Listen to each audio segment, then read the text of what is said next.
Content warning: this episode contains brief references to sex and rape. Welcome back to Cruising. This is Sarah Gabrielli. I know I say this all the time, but we do genuinely have a very special episode for you today. It's radical, relevant, jaw-dropping, and also unprecedented here on Cruising. Because for the first time ever, I will be the only gay person you hear on this episode. But before you get mad at me, you have to trust me. I would not be pitching this to you right now if I wasn't confident it was a story worth hearing and worth identifying with as a typically lesbian brand. We're talking about The Service, sometimes known as Jane, which they would use as a pseudonym of sorts, an underground abortion service lovingly operated by radical women in Chicago from 1965 until Roe v. Wade passed in 1973. I started researching this story over a year ago, and for a while I really tried to find the queer angle so that I could reasonably produce this for Cruising's audience. Seriously, for months, I tried to pin down a lesbian member of the service to interview. They do exist, but I only ever reached one person who didn't have all of the firsthand knowledge I was looking for. Shout out Peaches, thank you for your time. Anyway, more recently I decided, screw it. This is a story of women's rights, reproductive rights, anarchy, and radical organizing. I know it will be interesting to all of you, if not downright inspirational in our current situation. So we have two interviews for you. My first interview was with Heather Booth, an activist that sort of stumbled into the world of underground abortions and first founded the service in 1965. Heather ended up moving on to other work pretty early on, but not before training a crew of more women in her process and philosophies to then take over. Martha Scott, our second interview, is one of the women who worked for the service after Heather left.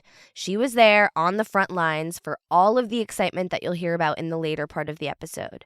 I don't want to give anything away, but I do really want to emphasize that the story takes an exciting turn a little after the 30-minute mark. So I would not recommend dropping off before you at least find out what happened. If you're like me and end up wanting even more detail on the service after you listen, there's a really great book that I referred to called The Story of Jane by one of its members, Laura Kaplan. She interviews a bunch of its members, including the two women you'll hear from today. And there's also a 2022 HBO documentary called The Janes, which low-key has 100% on Rotten Tomatoes. I'd never heard of it until last year, but it's also incredibly good. Now, before we get to my first interview with Heather Booth, founder of the service, just a reminder, you can also pre-order our book, The Lesbian Bar Chronicles, anywhere books are sold and at cruisingpod.com/book.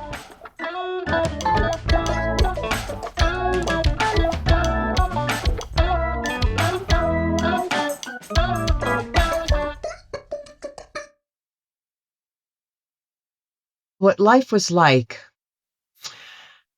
I got birth control through my campus student health. And student health actually told me that since I got birth control, they could tell my parents. They didn't tell my parents, but they said that. There was a system at colleges called in loco parentis, in lieu of parents. Universities took control of other aspects of your life. There were parietal hours. You had to come in by a certain time. Women had to come in by 11 p.m. Men could come in by midnight. One day into the dormitory, I came in after 11 p.m. I had been with a friend who was having a terrible emotional crisis. And when I came in, they searched my bag for birth control. And at that point, I was shocked that they would think I would have had birth control. We barely talked about sex, let alone abortion. I'll give you a different example. A friend of mine, a college classmate, was raped at knife point in her bed in off-campus housing. And we went with her to student health to get her a gynecological exam. And we're told student health didn't cover gynecological exams, and she was given a lecture on her promiscuity. We sat with her. People called it a sit-in. Over time, of course, because people organized, student health would have wonderful gynecological care and supportive counseling. So it's a changed environment, but only because people organized. What about if you were a woman that needed an abortion outside of the service? What would that look like? What would happen? Well, three people talking about performing an abortion or getting an abortion before 1973, before Roe in Chicago, was a conspiracy to commit a felony. So it would have been underground because otherwise you were vulnerable. In many places, the mob had taken over abortion work, but I'm sure there were midwives and others who were performing abortions and had been for a while. There were also septic abortion wards in many of the hospitals where women who had abortions had done injury to themselves for an unwanted pregnancy, or someone had done injury to them, were then brought. Some died because of that injury. And that's what the conditions were like, where women could be preyed upon if they had an unwanted pregnancy before Roe in Chicago. Yeah, so was it really common for there to be injuries and even fatalities from these things? Well, because there wasn't a supportive medical treatment, many of the women did injure themselves. Some were not able to have children when they wanted to later on in their lives, and some died. And into that framework, people then went to whoever they could find to provide this abortion. When I was approached to help a friend find someone to provide an abortion, I really hadn't ever thought about the issue. I've never had to face it myself. I didn't think that I'd be particularly involved in it. I really got involved only as a good deed. I had a friend who told me his sister was pregnant and not ready to have a child, was beside herself, and could I help her find someone to provide an abortion? Why do you think they came to you?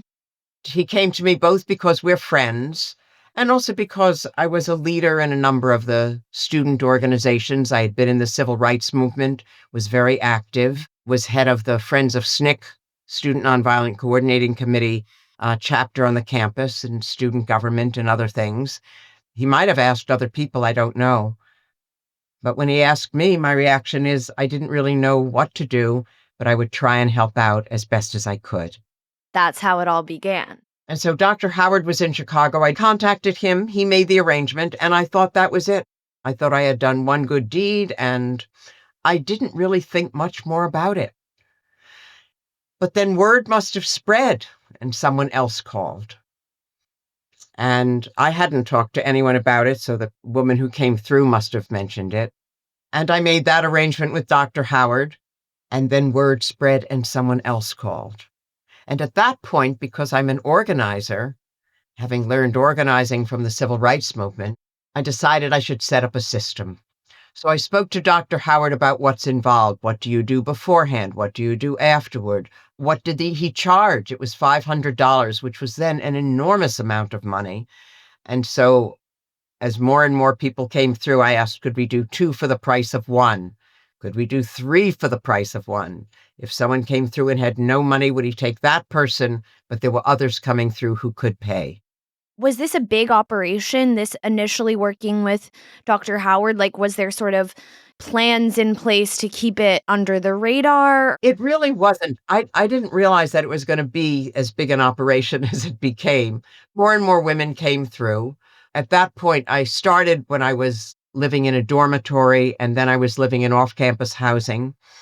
By 1967, I got married, and my husband and I lived in an apartment, and I had a phone on the wall. This is before cell phones, it's before the internet. And I gave out my personal number, Wow. and then more and more people came through. And about that time, I lost contact with Dr. Howard, and it turned out he had been arrested for providing abortions. Now, something was particularly remarkable about him in that he never turned me in. And I searched for someone else who could carry on what Dr. Howard had been doing. And I found someone named Mike. He carried on the same procedures that we had with Dr. Howard. And so they agreed to the same financial arrangements. They agreed that if I called them and there was some issue, they would pay attention to the issue. He was very responsive, but also we were supplying him with ongoing patients that was very lucrative for him, even at the reduced rate. He's ultimately there for a job to make money, which you weren't, and the other women were not in that same situation. Right. The service, or Jane, wasn't about profit, it was about human caring. Mike was also a caring individual, but he was in it because it was a good way to make money. So I have written down that the collective existed from 68 to 73. So is that because, was it just you until It 68? was just me. What was your role for while it was just you? I'd give out my personal phone number, and women would call me, and I'd counsel them either on the phone or in my home. And more women were coming through. And at first it was students, mainly students at the university. And then it started to be students at other universities, particularly in the Midwest. And then it started to be people in the city. And there even was someone who came through whose father was a policeman. So we knew the police knew about it. I don't know if I thought that it was being protected by that, but we knew they knew about it. Right. Now, do you think that it was being protected by that? Oh, there are a number of reasons that we thought so. In part, there were people who were related to the police who were coming through, and people who were, in fact, on the police force who were coming through. So we thought they knew about it. Secondly, there were incidents where someone who was an undercover agent referred to someone who was in the service as Jane, and her name wasn't Jane. I mean, also the fact that it went on for so long, basically unopposed, and you're advertising publicly, that kind of says a lot. Are you able at all to describe the difference between the care that a woman would be getting through the service versus going basically anywhere else for healthcare? The reason women joined the service was that we cared about women and wanted to treat them with care and love and the best possible health care that they could have. We wanted to create a caring community to support these women who are in making one of the most intimate decisions of their lives. And it wasn't a profit motive. And it also was the only thing that the service did. So you become expert when it's the only thing you do. You're not rushing through each person when it's not a profit motive. You're really there to help as much as you can. But there was a study done by the University of Illinois preceptorship, a health preceptorship program. After Roe became the law, it did an analysis of the success rate of Jane, or the service, and what happened in hospitals. And Jane had a higher positive success rate than the hospitals. And you can imagine why. There's a phrase that when you're an outlaw, you have to be very law abiding. And so it's one of the reasons I think immigrants are likely to be amongst the most law abiding in the country. You don't want to break the law because you're already on the other side of the law. I was someone who I crossed at the green and not in between. I didn't litter. I was a very law abiding person.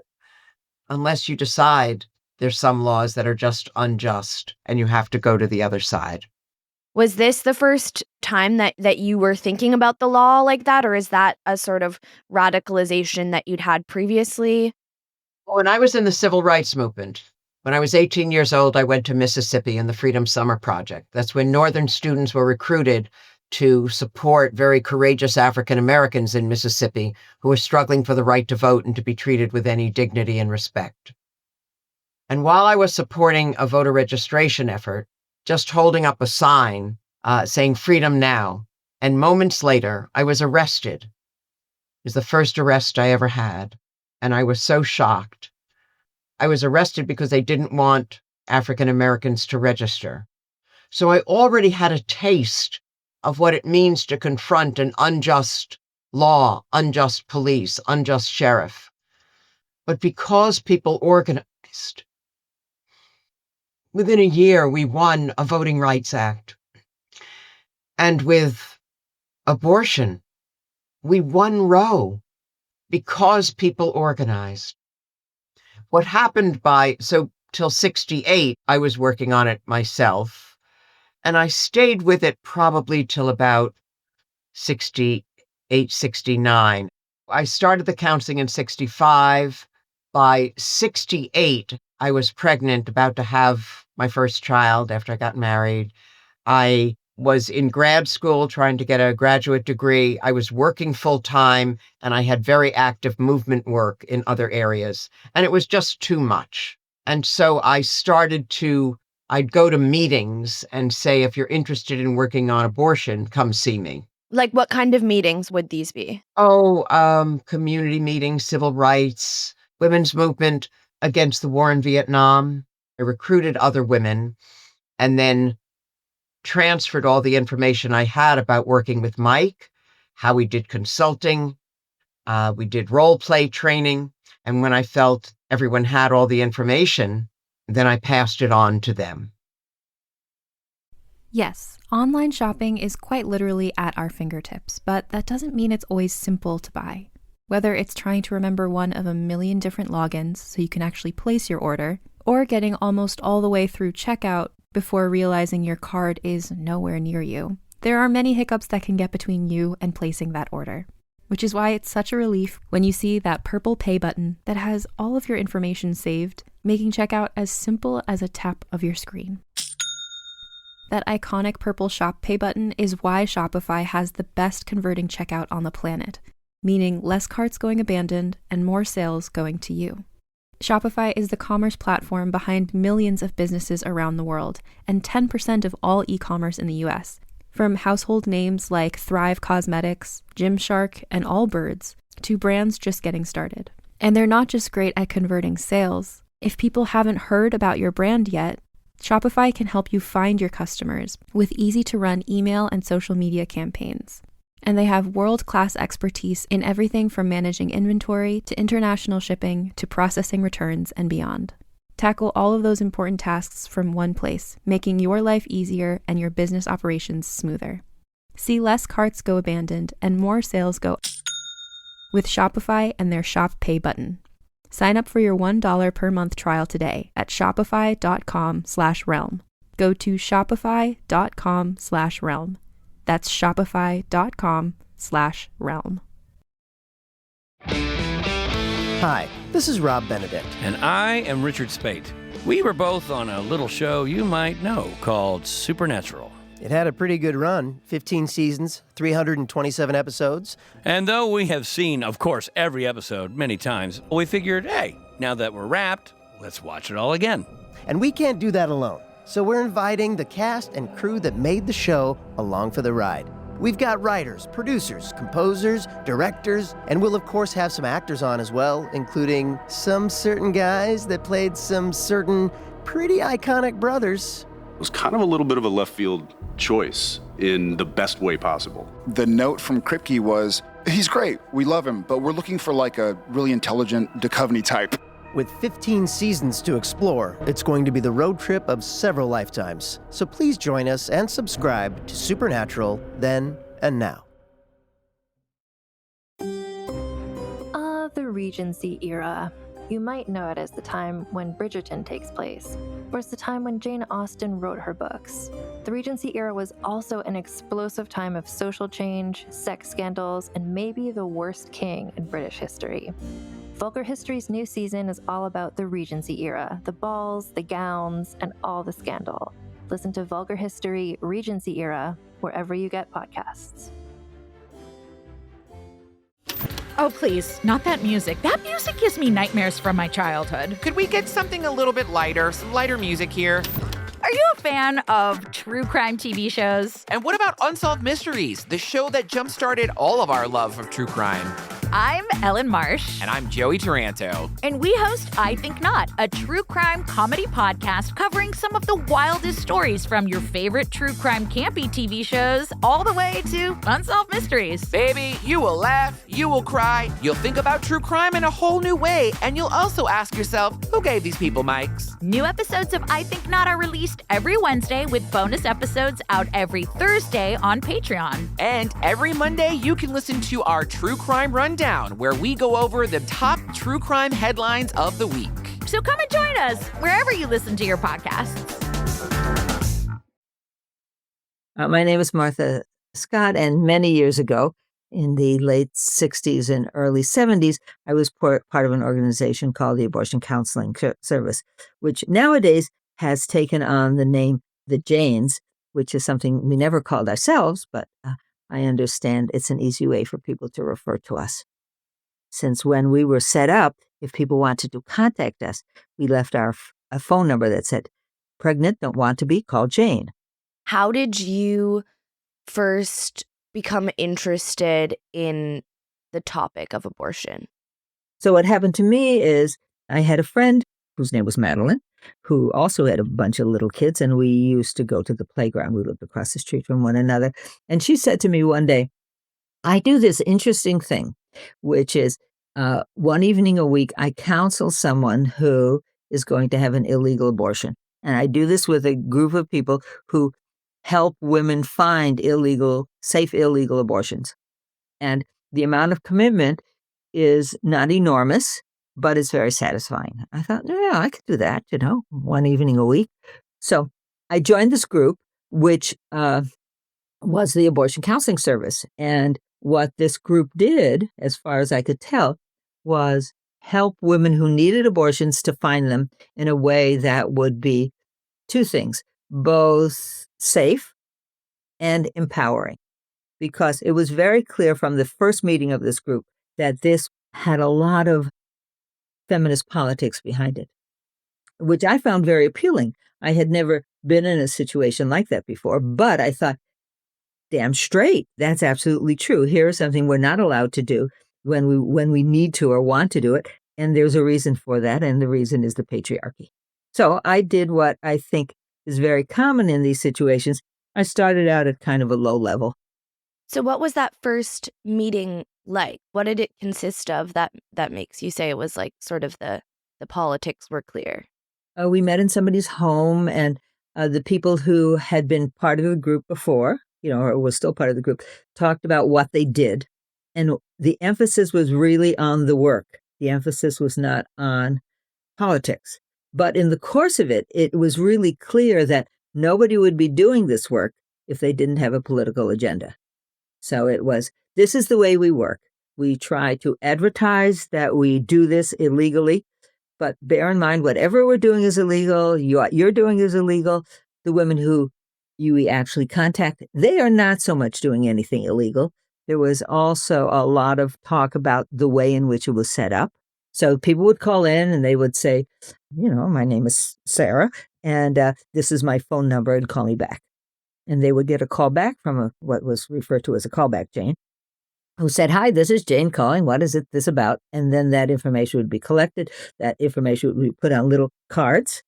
And then we met on like a once a week for, I think that was pretty common. And these cards were passed around amongst us, and we chose a card of a person who we would be able to counsel. What was the philosophy around counseling? Like, what did you have to keep in mind? What was your purpose there? This was a time when to explain the abortion procedure would be to give people women an enormous amount of information they already didn't have. So you often had to take a step back and talk about pregnancy and talk about ovulation and how often someone ovulated and how did you get pregnant in the first place and did you, that kind of stuff. The two people who were really most important, I think, in the way it was set up was Jody Parsons, who had a political understanding that was very, very clear, and Ruth Sergel. And Ruth was a trained social worker. So the thrust of it was to reassure someone that it was safe, tell them what it was, and then do a certain amount of I don't want to say proselytizing, that's the wrong word, but a certain amount of talking about politics. You wouldn't be in this situation, or we wouldn't be in this situation. It was never you. It's like, we wouldn't be in this situation if this were legal. And the reason it's not legal, it's because nobody wants to give women that measure of control. So there was always kind of these different parts to it. And then you gave the person a time and a place where they could go for this to happen. And it was, in fact, a front, and we called it the front. You go there, and from there you will be taken to where the procedure happens. And there were even some people who felt you shouldn't be doing that. That's so reformist. Because as long as abortion is illegal, maybe that will encourage people to change the law. Well, we thought, that's all good and well, but the person who's pregnant doesn't want to be.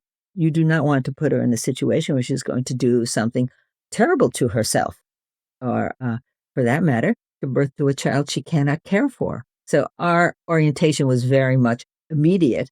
And if you wanted to look at radical politics, maybe we're not quite as radical as we could have been, but that's okay, So the idea of it being reformist, it's because you're sort of making do with the laws while the laws are already in place versus That's right.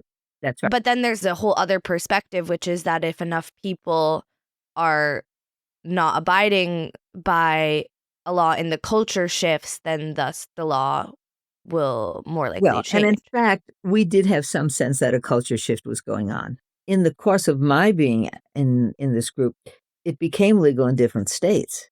And we thought providing abortions were very important, and other people did the same thing. There was the clergy consultation service, which also helped people get abortions.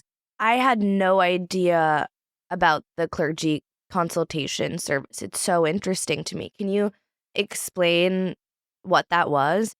Well, this, I think, may have started on the East Coast. What I'm familiar with is the stuff that happened in Chicago, which is a number of clergymen.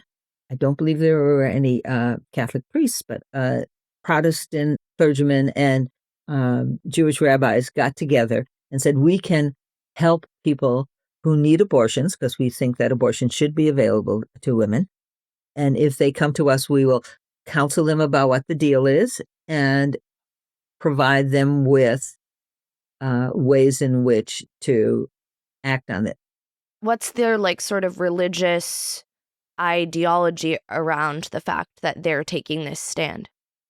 What I can say is this was a group of people coming out of various backgrounds saying this law is inappropriate and this law kills women.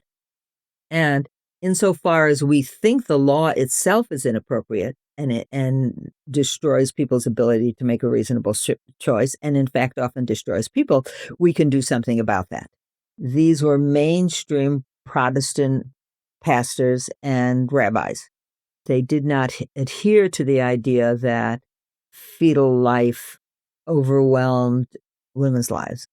I want to go back to what you were saying about women often not knowing about their own bodies and how reproduction worked. Can you explain more about the landscape and culture at the time of medical care and access to information, how women were treated within the medical system? I mean, I grew up in the 50s, entered college at the end of the 50s, and then I was, in college through the 60s. And this comes of a time when, at least in the 50s, we just were beginning to get sex ed in schools. And sometimes this happened, sometimes this.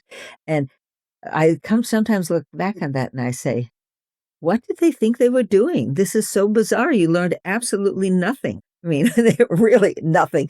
It really kind of came down to just say no. Bad things are going to happen to you. You get pregnant. It's really terrible. And generally, in terms of women, if you wanted birth control, let's say not in the 50s, I didn't even know about that, but in the 60s, the only way to get it was to pretend you were married. This was certainly a thing in my college. We all had pretend wedding rings and would go to Planned Parenthood and say, oh, my husband and I are not yet ready to have children, but and then they'd give you a diaphragm. or whatever it is. You pretended to have a husband to Oh, get. sure. Yeah. And Planned Parenthood, which was very conservative at the time, had no interest in unmarried women having sex. Unmarried women were not supposed to have sex. We were protecting, their virtue. And it's all part of a larger context where there are two things. Women did not have very much control of their lives in lots and lots of ways. You could hardly open a bank account on your own, So there's that whole thing of the ordinary structures of the universe women didn't have much access to. The other part of it is the medical world. And of course, women were the major users of healthcare because they took care of their families. So women were the most frequent users of healthcare, but they were also generally in the healthcare system, the patient was not very well regarded. And one of the, I think, things that came out of both the women's movement and also there was this other very strong health movement that went on at the same time in the 70s, which was let's return some of this autonomy back to the people who actually are using this. Decisions shouldn't just be made by doctors. Whatever is going on should, in fact, include the patient. This was a point at which my mother-in-law was dying in the course of the 70s, when she was dying of cancer, and no one would tell her. And though she asked, she said, "Is this going to kill me?" They said, "No, Mom, it'll be fine." The doctor didn't tell her. Her children didn't tell her. That's because what we did then, people were just lied to. I mean, quite apart from whatever care you got, you certainly never got the truth. It's not that the care was bad. It's that the care did not take into account the point of view of the patient. And a patient denying, saying, "Okay, I don't want that therapy. That's not what I want to do." No one would have done that. I mean, the doctors were put on, not only on pedestals, but it was like whatever the doctor said was what there was. There were not very many alternatives. And the lack of information, I think feminists can pat themselves on the back about this, because from the women in the Boston Women's Health Collective who put together Our Bodies Ourselves, this was a wealth of information that was never given to women as a whole. Over the years, it became very successful. There are lots of iterations of it and whatever. But when it first started out, it cost 35 cents and it was printed on newsprint. And in fact, it was printed in Canada because it was considered salacious in the United States. So this was 1973, right? When they started printing. I think 1973 is maybe when Random House bought it, because we had it. We bought it in large quantities and gave it to everyone who came through the abortion counseling service. Yeah. And so what was it? I know of Our Bodies Ourselves, but it's not something that I've ever read. Like, what was the significance of the information in it? Well, a lot of it was anatomy. This is what your anatomy looks like, and this is what happens when you are having a period, and this is why sometimes the period hurts and sometimes it doesn't, and these are the possible diseases that might affect you, and this is what pregnancy is like, and this is, they had a very short chapter on menopause, because no one who was writing this knew anything about menopause. They were not there yet, But this was all information collected by the women in the Boston Women's Health Collective. And I mean, they were not scientists or doctors. They were just smart people who put it together and thought, we should know more about this. And also there were large sections on birth control and how if you want to exercise some amount of power in your life, maybe birth control was the way to do this. And it was groundbreaking because so many people had no idea where else to get access to this kind of information. And so then you all in the service sort of take all of your experiences and knowledge about what is lacking in the medical industry and try to form your care around how you would want to be treated, how you would want women to be treated. True. But bear in mind that what we were doing was very narrow. Totally. So you start counseling. What year was that you joined? 71 maybe, or 70? No, 69. Oh, I think really? 69. Okay. Kind of the end of 69. And then my involvement just grew the way there's mission creep if you think what you're doing is important. So it wasn't just one day a week, it was a couple of days a week. And then I would also mentor other people. And I lived in a big house in the neighborhood where a lot of what we did was focused. So I was often the person at the front. That was my house, and it was an easy way to deal with my children. Because not only were there my children, there were other people's children too. People would come and they would say, "Oh yeah, I couldn't get a babysitter." And I'd say, "Well, you don't need a babysitter. We'll just cover for you," that kind of stuff. So what was it like having your house be the front and really like talking to the women while they were waiting there? It always felt to me that the people who came, of course, were terrified. On the other hand, I never had the experience of someone coming and then saying, "I can't do this. I'm leaving." And we felt very, very strongly in any counseling or supportive situation that we were not the people making a decision. If someone were going to say, "I really don't know if I want to do this," then you would say, "Then if you really don't want to do it, you really don't want to do it. This one's in your hands, not mine." And no one, I can't imagine anyone talking somebody else into this, or out of it, either one of them. Amongst my counselees and amongst the people I encountered, everyone's situation was very particular. I remember a woman who was in her 40s. She said, all my kids are teenagers. This would be number 4 and a baby. I'm not going to do that. And it was a very different kind of need than a girl who was, and I say girl because a girl who was 15 or 16 and had thought that you couldn't get pregnant standing up. Yeah, I love that one. It was not unusual that people thought that. What was your initial understanding of who was doing the abortions? My initial understanding, and this is what we were told in the group, is that we're asking doctors who will be able to do abortions for us. Yeah. We had used many people, and there came a point where we used this one person who was willing to commit a great deal of time to what we were doing. And so at the place, if you were, let's say, someone who was there for a hand holder, is that right? Hold hand, so you were someone who was sitting through the abortion with someone, or you were kind of assisting in some other way, then you actually got to know this person. And so a number of us got to know, and he got to be very good friends with some people in the group. Weren't there also, like, aside from his commitment to the group, wasn't it also sort of about his practice, his bedside manner? Well, he was a charming guy, but he also worried a lot about being revealed. And if you had an abortion by him, you had to wear a mask to cover your eyes. This was not true for everybody, but it was true for him. But he did have a very pleasant bedside manner. Even in this weird way of walking in and having to wear a mask and that kind of stuff, he put people at their ease, and the procedure itself, because we did D&Cs at that point, the pace of it is relatively slow. And so there was a lot of schmoozing going on, and he was really good at that. And he always talked to what was happening. Okay, now we're going to put in a speculum. It might be a little cold. And then whatever went on, it was talked about. And his patter was really very okay. It was okay. Obviously, the doctor is in this for the money. And how did you all make sure that people that needed abortions, no matter their economic background, could afford them? We certainly tried to pressure the people who were doing abortions, not only this guy, but everyone, to take free ones, if not free ones, cheap ones from time to time. We maintained a kind of slush fund. We would say to people, if you can afford this and you can afford a little more, then that little more can be put to someone who doesn't have the resources you do. So as long as we were paying other people, it was expensive.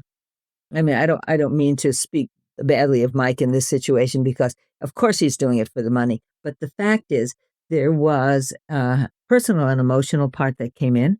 And I think he came to feel as though this was a group of people he respected. It's not like he wanted necessarily to be a part of, but did not mind being the person that we used on a regular basis. And he was willing to come down in terms of cost quite a bit. To be quite honest, because I'd met the man, I didn't think he was a doctor. because I think if he had been a doctor, he would have had a practice and we would have been a small part of his practice. He did not carry that, what shall I say, that arrogance that you expect from someone who is your local gynecologist. Yeah. He had his own different kind of arrogance. So I was never surprised when they said, oh, he's really not a doctor. And I thought, yeah, so. But my reaction, and I think this was a lot of the reaction of the group, was, what difference could it possibly make? Really? What is happening here is a competent practitioner who is willing to work with us and lower the price from time to time. Do we need him to be able to perform open heart surgery? No, we need what we're getting, I mean, our group did diminish in number when it was said, this guy's not a doctor. He's very good at what he does. He's not a doctor. And so that group meeting was very upsetting for people. There were people who felt that I don't want to have anything to do with it. But there were also people who said, how come you didn't tell us? How come we don't know? That kind of thing. And so the group kind of got smaller in number. And so, but that meant anybody who came in understood the degree of risk involved. We all knew what we were doing is illegal, but we weren't doing it, somebody else was taking it on. And then how did that turn into, well, if he can do it, then certainly we can. There came a point when his family moved to California. So he would come into town to do this. And I think he felt it was kind of ready to turn it over. And I do think there were people in the group, people like Jody Parsons, who felt, I can do this. We can do this. We're as capable as that guy. I don't mean to make light of it, but this is not open heart surgery, This is not even like mending broken bones. And there were people in the group who wanted to be in the group and wanted nothing to do with the hands-on stuff. For me, this seemed to me something I actually could do. I'll give you my own experience, which is you would work a day and, help someone out. And then the person who was doing the abortion would say to you, why don't you put the speculum in? And so you do that and you say, oh, that's not. And here, why don't you do the Novocaine shot? So little by little, you learn to do the various steps until, in fact, you were doing the whole thing. But you never were doing the whole thing alone. There was always someone there to help you. And, and I worked as an abortionist for quite a while. And I sometimes thought, I hope we're doing okay by people. And I thought we were, because we did a lot of follow-up and I don't think we endangered people. But, I often thought about what it takes to be a doctor and how little of that we had.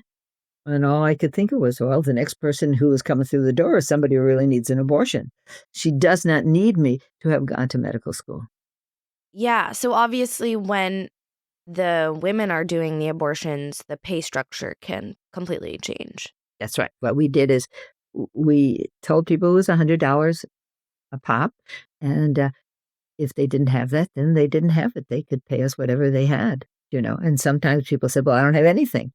And then we'd say, well, that's the way it is. That's the way it is. People were amazingly responsible.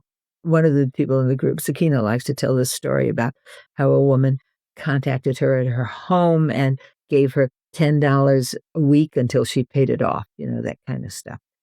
It was a time when we felt sisterhood was powerful. You didn't want to feel as though you were providing a service for other people. You wanted to feel as though the people who were having the abortion were like you, insofar as you might have needed an abortion. I, in fact, had 2 abortions. You might have needed an abortion, and this service is available. It's available in a way that's supportive and caring and safe. Yeah, so you were the first member to then go through the service and get an abortion. Do you remember going to your doctor and? Oh, I do remember going to my doctor and saying, this would have been my 5th child. And I went to my doctor and I said, I really do not want this pregnancy to go to term. And he said, well, I cannot help you, but I could give you a number of somebody who might be able to help me. And he gave me Jane's number. I mean, I love telling that story. And he was a good guy. He wanted to be able to do other than what the law allowed him to do. As much as I like to say, I don't want this decision in the hands of doctors, I want it in the hands of the people who might get pregnant. At least it should be in the hands of the doctors. Do you know what I mean? The very least, it should be in the hands of the people who want to keep you safe. So anyhow, he said no. And I said, okay. I did not say to him, oh, I know these people. I'm part of the group. I didn't say anything. He did not need to know that. And I thought, the less he knows, the better in a way. That's the way we felt about everything. Like, don't tell your neighbors. Once a neighbor came up to me and said, I know what's going on in your house. Those people coming in and out. And he said, and I think that's just fine. Okay, that's good. So what I did is in fact, I think I talked to Jody and I said, oh, I think I need to terminate this pregnancy. And in fact, Mike did my termination. I'm almost sure. Though I didn't think it was an insignificant decision, and it's certainly not a decision I made by myself. I made that decision with the person who would have been the other parent. We spent a lot of time thinking about what was the right thing to do here. But I did not come into it with a lot of angst because I knew the procedure was going to be fine. I'd watched a bunch of those procedures. And so if someone were to have complications, I know you were all really encouraging of people. You have to get to the hospital, and also you have to kind of prep them for what they might face at the hospital, right? Yes. There were some doctors who would see people post-abortion, if that seemed appropriate. If we felt it was an emergency, we said, get yourself to a hospital right away. I cannot remember what we used to tell people to say, but we always felt that you say whatever you've got to say because your health is more important than anything else. And people didn't want to rat on you, but if that's what it would have taken, yes. But that never happened. But also, wasn't it a concern? I think it was that the doctors would try to manipulate women into giving information about where they got the abortion. You're talking about something I do not have a recollection of. It's not that it's not true. Okay, I will refresh your memory so that I can get the information to the audience from the book that I just read, which is that it was common that if you went into the hospital with complications from an abortion, and I guess what I'm not clear on is if it was like the doctors themselves saying this or if they like called the cops or something, but that women would often be manipulated into giving information about where they got the abortion because they would say, we can't treat you until you tell us who did this. And then the women of the service would start prepping people like, this is illegal. They have to give you care. If they say this to you, these are your rights. And you can like insist that you know your rights. You know that they have to give you care without this information.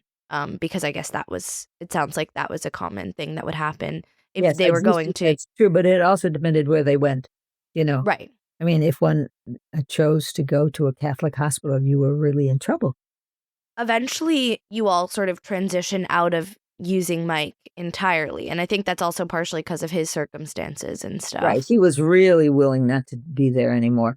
Though I always like to give this little nod to Mike because we started doing pap smears because his wife had run into trouble. And he said, to do a pap smear will cost you an additional $5. Just do it. And so we did. And I thought, his interest in adequate care was more than just his money, anyhow. I always like to mention that about Mike because this did not come out of a desire to make money. This came out of some sense of, you've got a population that you might make a difference with. Also, part of why it was so important to start doing these pap smears is that, especially as you're able to lower the cost, now you've opened up the market to all of these lower class women of color. And so many people had never had that kind of exam before, right? Well, this, in fact, was a time when abortion was legal other places by the time we were doing it. And lots of people just went to other places. So our population were the people who could not afford to go other places. Can you talk about the dynamic of this being like a majority white woman-led group, and now you're serving this clientele. Basically a black community, not entirely a black community. So it never feels good to have a whole bunch of white people doing a whole bunch of stuff, a whole bunch of white people who are not poor doing services for the poor, And so we had to kind of point to that. And whether or not we ever convinced anyone of it, I don't know. It's like, this is not a you and us situation. It's we're in this together. And, and we are all taking this risk and we're all doing it together. Did that really work? There were Black women in the group, not a great number, but a few. And there was always an interest in bringing more women in who were Black. And I just remember people saying to me, and this happened more than once, I would say, not only a person having an abortion, but maybe the person who came with that person. And they'd say, this is a good thing to do, but really we've got to watch out for our Black men. It's not as though we weren't open. It's just, you would ask people and they would say, no, I can't do it. If I'm going to put my energy into anything, it's not going to be this. Well, you had to say, do what you got to do. I mean, and there's also even more of a loaded stigma around abortion in the Black community because of the history of sterilization. Right. Killing Black babies, all of that kind of stuff, On the other hand, I felt very strongly that was not our issue at all. I mean, I do believe there are systemic problems you always have to look at, but you've got to honor the individual choices that people make. So, do you remember the details of the reason why the police busted you guys to begin with? Oh, yeah. This was a woman who was going through the abortion counseling service, and she encountered, I believe, her sister-in-law, or, I don't know, maybe it was a cousin, said, I want you to come with me. And she said yes, and that person disapproved. And so that person, before she went with her to the front, went to the police station and said, this bad thing is going to happen to, and I want you to do something about it. And so that person was followed. Didn't the person go to the homicide department or something? That's right.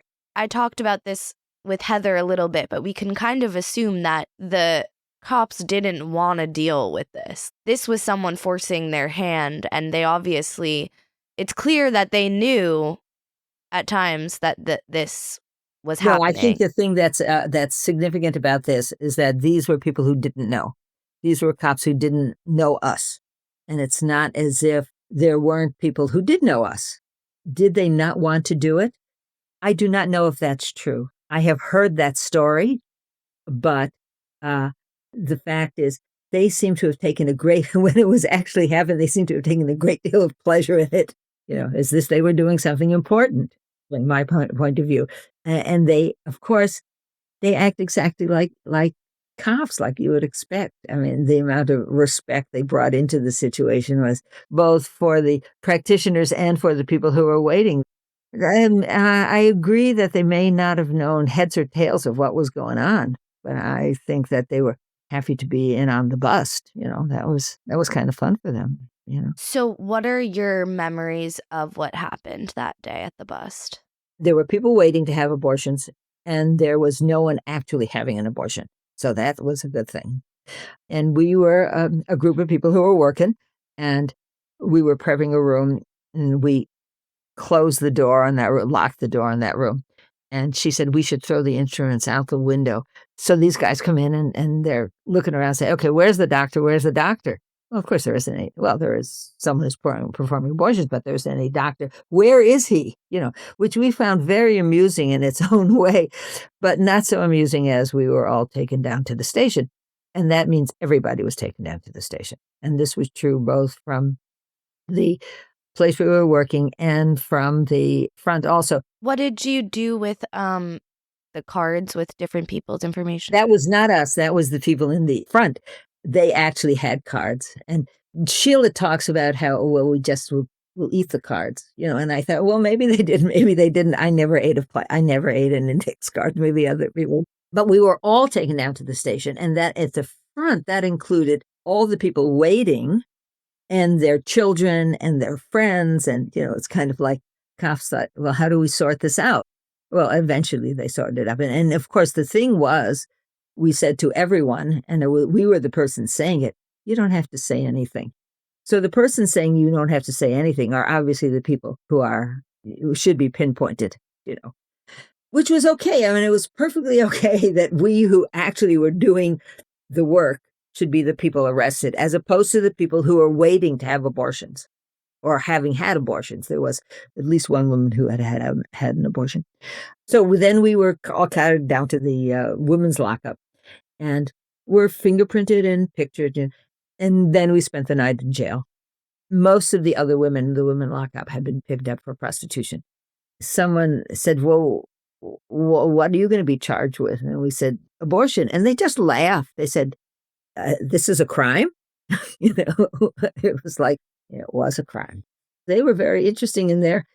We are a bunch of middle-class women, and these people's lives were really hard. No two ways about it. And being picked up by the police was pretty routine for them. They took it in stride and were kind of helpful. I mean, it was a very unpleasant situation, but it's not unpleasant because of the other people who were there, And they all thought we were kind of a joke. And one of our members, that was Judith, was a nursing mother. And she went home that night. And she said, no, I can't go home. And her husband, who was a lawyer, said, of course you can go home. The baby needs you, that kind of thing. And other people, we all had a phone call. And so we contacted both our friends and they counted other organizations where enough money was collected. We all got out the next day, And then we knew that at this point, things would have to change in the group. We could not do it quite the same way. And so things became, in lots of ways, more secretive. We as a group spent a lot of time together finding a lawyer and keeping our fingers crossed that the case that's in front of the Supreme Court, because we knew that there was Supreme Court action, would be decided in favor of making abortion legal. And the service continued. When we were busted, there were 100 people waiting to have abortions. And it is to the credit of other groups, people in Philadelphia, people in New York, said, just send your people here and we will take care of him. And they did. At the time of the bust, how many women were moving through the service, like on a weekly basis? If you figure maybe there were 30 people a week. And so when I say 100 people, we were kind of projecting a couple of weeks ahead.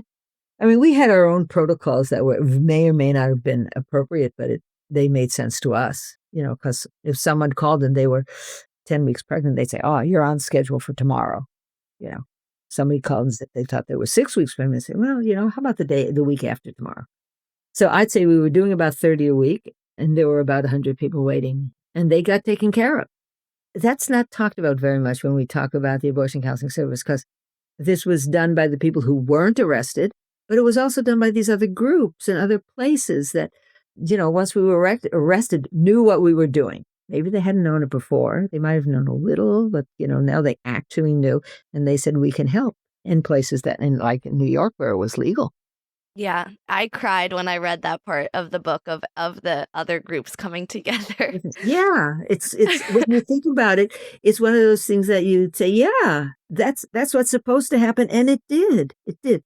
It's like nobody turned their back and said, well, we don't have anything to do with those people. Yeah, I mean, I've always thought about that as the way it should be. But we started up again in Chicago using ourselves, not me, but, other women who had not been arrested. And our situation changed. We became a little more streamlined. There was a certain amount of meeting on street corners, that kind of stuff. And eventually, of the people who were arrested, some of us came back to work and some of us didn't. Some of us said, okay, this is the end of this one. And we'll see what plays out. And then what played out was the decision of Roe v. Wade. So what do you remember about the Roe v. Wade decision coming down? Well, I thought it was a squeaker, And of course, you're very happy, and we all got together and thought, well of it and whatever. But I didn't think it was something that was going to happen. I mean, the court was made up of a whole bunch of people who couldn't have cared less when you come right down to it. They were never going to have an abortion. and they were well past being parents, they didn't care in a way. And I can't remember which justice this was. God, my memory is terrible. But his daughter had said to him, "Dad, you have a chance to make a difference." And he said, "Oh, yeah, I didn't know this was important," that kind of stuff. And I thought, how blind is 50% of the population that they really don't take it on. They do not take it on. So obviously it's a good thing that this happens, and it helps you all stay out of prison. Right. Though they could have prosecuted us for practicing medicine without a license, and they decided not to. I think the present feeling was, just let this one go. Just let it go. Yeah. But also, we touched on at the beginning of this conversation the idea of reform versus repeal. And obviously, I literally was never taught this in regards to Roe v. Wade, that really what the radicals were pushing for is repeal entirely. You don't want there to be, the government shouldn't be making laws about when and how you can get an abortion. It should be in the hands of the women. So was that a big topic of conversation once Roe was passed? Roe v. Wade, we all knew was less than it should be, but we were so relieved. The relief of not facing imprisonment really carried a lot for me. And also this sense that this issue, which I cared a lot about, now becomes somebody else's issue. There's a part of this which we haven't talked about, and that is healthcare provided by paramedics as opposed to people who have been through. And we always talked about it that way. We were paramedics. In other words, we did medical stuff, but we weren't, and this is long before that you could become a paramedic. And so there was this sense of, we should continue doing it because we are so much better at it and we care so much more. This kind of care should be paramedical care. This should not be inside so that was one part of it. The other part of it was that it was very clear that Roe v. Wade was not a good choice. I mean, Ruth Bader Ginsburg goes on and on about this, about, really this is the least they could have given you as opposed to the most they could have given you. On the other hand, I was really happy to have the least, because the least for me and for the people I had been serving and for the people I had been working with, it took care of the problem at that point. And of course, we could have always hoped that what would happen, it would be pushed, it would get to be more and more of what we thought was important. But of course, what happened, and this always happens when something happens that you like, is that there is the pushback from it. And Roe v. Wade had lots of room to do bad things. And we experienced them for many, many years after it was instituted. And in lots of ways, maybe we dropped the ball. We didn't pay enough attention to what was going on. Roe v. Wade, we knew was not the answer. We just knew it was the answer at the moment, and we were happy to get it because it meant that lots and lots of people who needed care would get it. What was it like for you when that was overturned more recently? Oh, well, you can go around shouting and being depressed and, we called one another and both screamed and wept. But, we knew it was coming. We knew it was coming. Yeah. Do you think that things like this exist now? Oh, I sure hope so. It's kind of, I do talk to people from time to time, and my new mantra is going to be, just go out there and do something illegal. Because just sticking to the law just seems so horrible. I mean, Chicago has this wonderful organization called Chicago Abortion Fund. And we, in Chicago, do thousands and thousands of abortions from other places, from, all around the Midwest, all around the country. And it's all legal. But if I were in Alabama, or if I were any number of other places, I would say, oh, just go and do something illegal. I mean, what good does it do for what you're doing? On the other hand, they're watching much more closely. I mean, the fact is, we were an escape valve. Clergy consultation service was an escape valve.